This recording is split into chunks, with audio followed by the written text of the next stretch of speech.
ध्यान से देखना, very very important adjustment. Commission, अब कमीशन दो टाइप की होती है, एक होती है कमीशन टू मैनेजर, एक होती है commission to partners. Commission to manager जो है वो एम्प्लॉई की कमीशन है। मैनेजर क्या होता है, पार्टनर या एम्प्लॉई? एम्प्लॉई। तो एम्प्लॉई से रिलेटेड खर्चे कहां पे आते हैं, प्रॉफिट एंड लॉस अकाउंट या profit and loss appropriation account? Profit and loss account. PNL appropriation में कोई भी एम्प्लॉई से रिलेटेड खर्चा नहीं आ सकता। तो ध्यान से देखना, कमीशन दो टाइप की होती हैं, एक मैनेजर्स कमीशन और एक कमीशन पेड टू पार्टनर्स। दोनों कवर करेंगे अभी।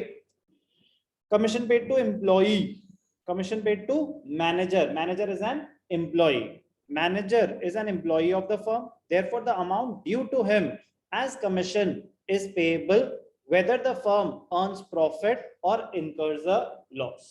So manager's commission is a charge against profits. Manager's commission is a charge against profits. Stating differently, manager's commission is a charge against profit and should be transferred to the debit of P&L account. तो debit of P&L account का मतलब होता है, हमें तो P&L appropriation बनाना है, it is a mandatory expense, तो P&L अप्रोप्रिएशन बनाना है। तो जैसे आप interest on partners, loan, rent paid to partner को ट्रीट करते थे कि प्रॉफिट में से माइनस करके शुरू करते थे, कमीशन पेड टू मैनेजर भी वैसे ही करोगे। कोई भी doubt? Commission paid to manager is a charge against profits, P&L appropriation में नहीं आता, debit side of P&L account आता है। बट हमें तो P&L अप्रोप्रिएशन बनाना है, तो जो आप नेट प्रॉफिट स्टार्टिंग पॉइंट होता है उसमें से मैनेजर्स कमीशन माइनस करके क्वेश्चन को शुरू करेंगे, अगर मैनेजर्स कमीशन एग्जिस्ट करता है क्वेश्चन में और अभी तक पे नहीं हुआ है। क्लियर? कोई भी डाउट? ठीक, तो दो पॉइंट सीखे। Managers commission is a charge against profit, it will be debited to P&L account. It should be shown as a deduction from net profit if we are not preparing the P&L account. ठीक है ना? If we are not preparing the P&L account, it should be shown as a deduction from net profit.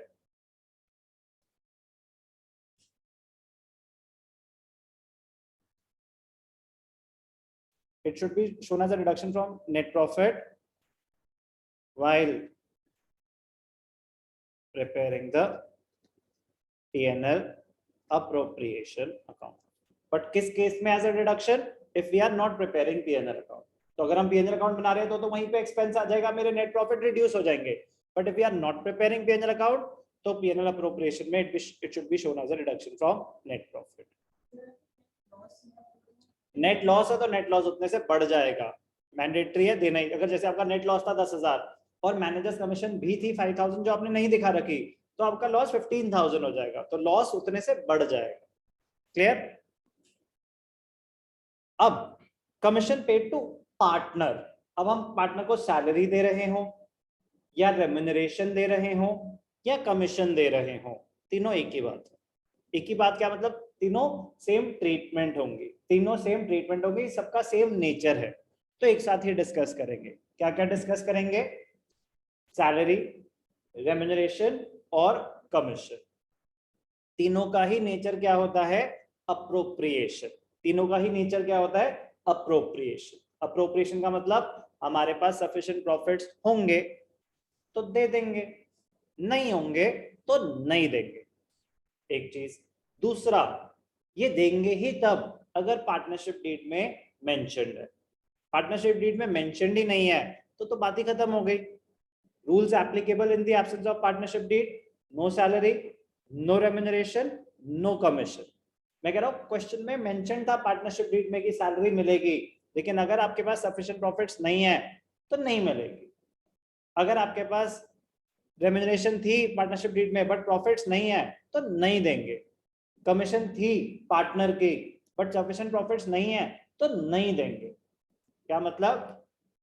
All the three, salary, remuneration, commission, they are an appropriation out of profits to be given only and only when there are sufficient profits.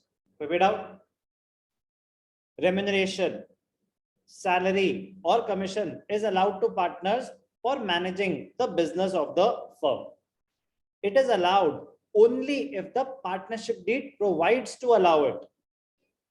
Stating it differently, if the partnership deed does not exist, or if it exists but does not provide for allowing salary or commission, it will not be allowed. ठीक है, partnership deed ही नहीं है तो नहीं मिलेगी.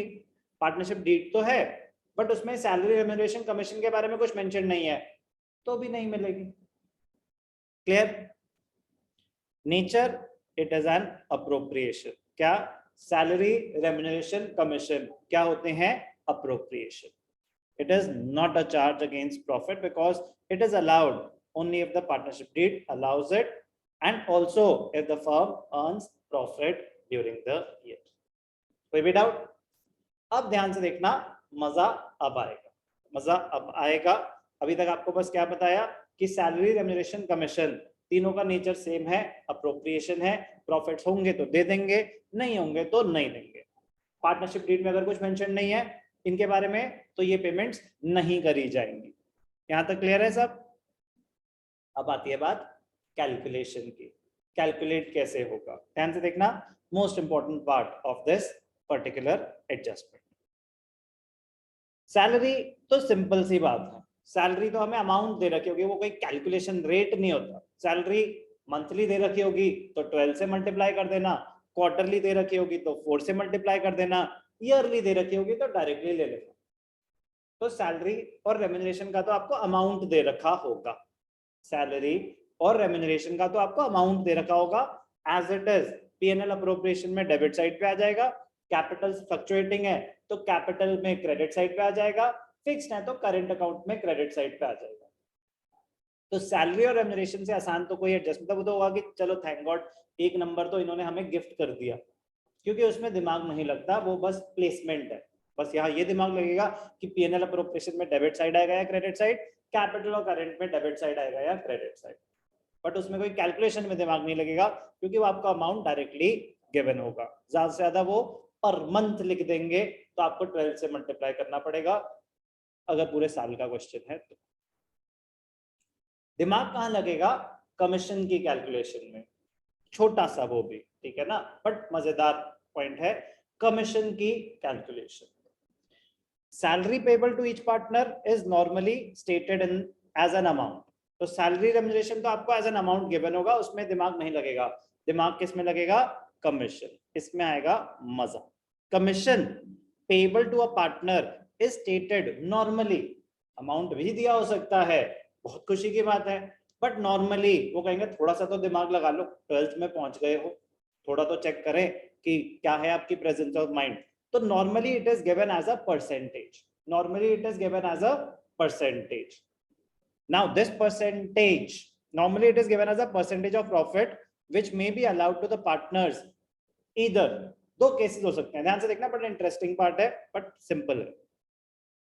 एक as a percentage of net profit or distributable profit before charging such commission. Net profit और distributable profit तो दो बहुत अलग चीजें हो गई, वो हमें क्वेश्चन ही बताएगा. As a percentage of net profit या as a percentage of distributable profit. ये डिस्ट्रीब्यूटेबल प्रॉफिट क्या होता है? ध्यान से देखेंगे. डिस्ट्रीब्यूटेबल प्रॉफिट क्या होता है? Samya, alternate name divisible profits. क्या होते हैं ये? Divisible profits. लविशा कोई क्वेश्चन या आंसर देना चाहते थे? Sir answer. ठीक, करेक्ट है आपका आंसर. Divisible profits. तो डिविजिबल प्रॉफिट्स क्या होते हैं? Profits available for distribution after all appropriations. तो अगर क्वेश्चन में लिखा है A partner A is to be given 5% of divisible profits as commission, तो डिविजिबल प्रॉफिट्स पे कैलकुलेट होगा. अगर लिखा होगा कि 5% ऑफ नेट प्रॉफिट, तो नेट प्रॉफिट पे कैलकुलेट होगा। तो इसमें तो कोई डाउट नहीं है कि हमें कैसे पता चलेगा कि नेट प्रॉफिट पे कैलकुलेट करना है या डिविजिबल प्रॉफिट, क्वेश्चन बताएगा। अगर लिखा है साफ साफ कि 5% ऑफ नेट प्रॉफिट, तो कोई डाउट हो सकता है क्या? लेकिन अगर लिखा है कि 5% of net profit after making all the appropriations, तो वो डिविजिबल प्रॉफिट ही बोल रहा है ना, यस और नो? तो क्वेश्चन हमें बता देगा कि किस पे कैलकुलेट करना है। तो ये कोई पहले से याद करके नहीं रखना कि कमीशन इस पे कैलकुलेट होता है, ऐसा कुछ भी नहीं है। कमीशन उस पे कैलकुलेट होगा जिस पे आपको क्वेश्चन बता रहा है। क्वेश्चन बताएगा नेट प्रॉफिट पे, तो नेट प्रॉफिट पे कैलकुलेट होगा। क्वेश्चन बताएगा डिविजिबल प्रॉफिट पे, तो डिविजिबल प्रॉफिट पे होगा। मैं कह रहा हूँ स्पेसिफिक चीज हो सकती है कि 5% of net profit after interest on capital but before other appropriations. तो एक स्पेसिफिक इंस्ट्रक्शन होगी ना कि जो भी आपका नेट प्रॉफिट है उसमें से इंटरेस्ट ऑन कैपिटल पहले माइनस कर दो, उसके बाद जो बच जाएगा उस पे कैलकुलेट करना कमीशन। तो मैं कुछ भी दे सकता हूं ना आपको। तो बेसिकली जब आप कमीशन कैलकुलेट कर रहे हो तो क्वेश्चन को रीड करना है, क्वेश्चन बताएगा कि किस पे कैलकुलेट करना है। ध्यान क्या देना है, ध्यान क्या देना है, बिफोर चार्जिंग सच कमीशन है या आफ्टर चार्जिंग सच कमीशन है। ध्यान से देखना, जो दिमाग लगेगा वो किस चीज पे लगेगा कि बिफोर वर्ड गिवन है या आफ्टर वर्ड गिवन है। मतलब ध्यान से सुनेंगे आप। Let us assume net profit पे था, let us assume net profit पे था। A is entitled to commission of 5% of net profit before such commission. मतलब कमीशन पे करने से पहले जो आपका नेट प्रॉफिट था तो वो तो गिवन होगा आपको, उसका 5%, तो जो भी नेट प्रॉफिट है इंटू 5/100। क्लियर? अगर लिखा होगा A is entitled to 5% of divisible profits before charging such commission, तो बाकी सारी अप्रोप्रिएशन आप कर चुके होगे। आपके जो भी अभी डिविजिबल प्रॉफिट्स आ रहे हैं उसका 5%। तो बिफोर रिलेटिवली इजियर पार्ट है, दोनों ही बहुत इजी हैं, बस पता होना चाहिए कब कौन सा। तो बिफोर में क्या होगा, अगर नेट प्रॉफिट पे है तो net profit into rate upon 100, 5% है तो 5/100, 10% है तो 10/100। अगर डिविजिबल प्रॉफिट्स है but before charging such commission, तो जो भी डिविजिबल प्रॉफिट्स निकला divisible profit into rate upon 100, 5% है तो 5/100, 10% है तो 10/100। तो बिफोर चार्जिंग सच कमीशन में तो डायरेक्टली रेट से मल्टीप्लाई कर देंगे। लेकिन अगर है A is entitled to 5% of net profit after charging such commission, तो वो कह रहा है कि कमीशन पे करने के बाद जो आपका नेट प्रॉफिट आएगा उस पे कैलकुलेट करो कमीशन। कह रहे भाई साहब कमीशन ही नहीं पता तो कमीशन पे करने के बाद नेट प्रॉफिट क्या आएगा वो कैसे पता? तो उसकी डेरिवेशन होती है rate upon 100 plus rate.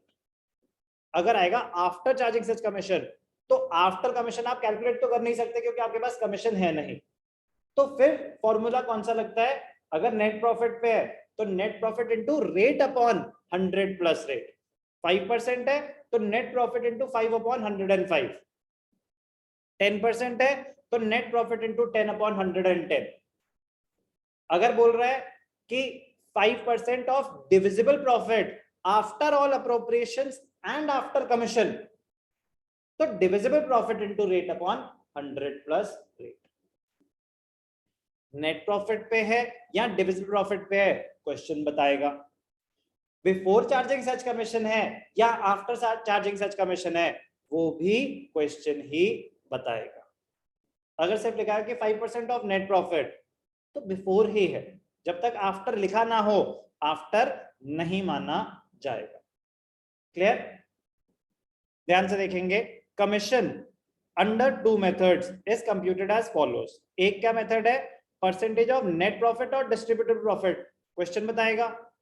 But before charging such commission, तो बिफोर चार्जिंग कमीशन तो जो भी नेट प्रॉफिट है आपका into rate upon 100, into rate upon 100। अगर है आफ्टर चार्जिंग सच कमीशन तो क्या हो जाएगा? Rate upon 100 plus rate. ये फर्क हो जाएगा बस। कोई भी डाउट? कोई भी डाउट?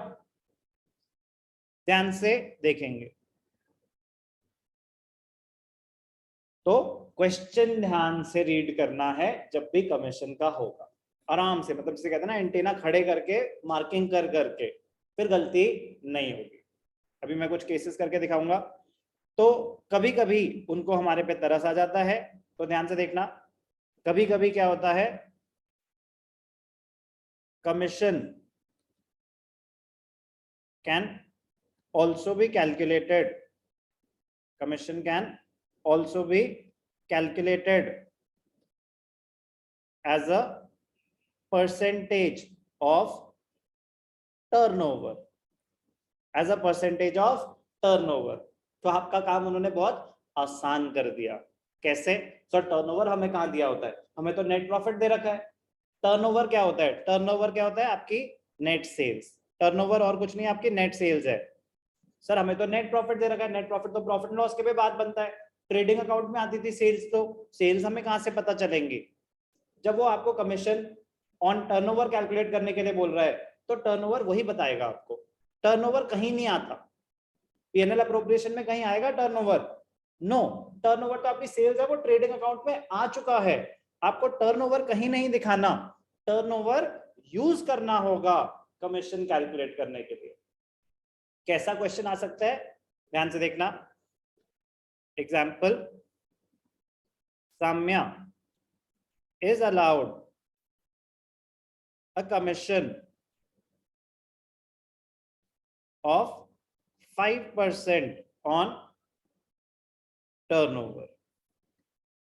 Turnover क्वेश्चन में ही गिवन है, टर्नओवर वाज 2,50,000।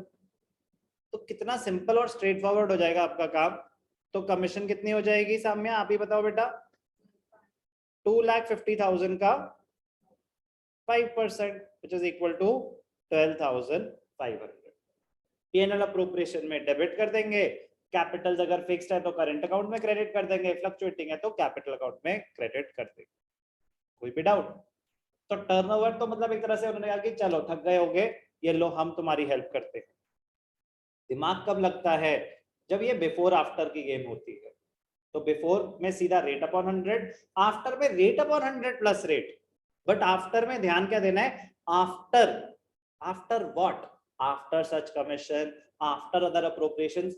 वो क्वेश्चन बताएगा आपको, तो उसको याद करने की बेवकूफी नहीं करना। आपको बस क्या देखना है कि नेट प्रॉफिट पे कैलकुलेट हो रहा है या किसी और चीज पे कैलकुलेट हो रहा है। एक चीज का ध्यान देना है। दूसरी चीज, बिफोर चार्जिंग सच कमीशन है या आफ्टर चार्जिंग सच कमीशन है। आफ्टर अदर पेमेंट्स है जिनका अमाउंट है, after interest on capital, but before commission.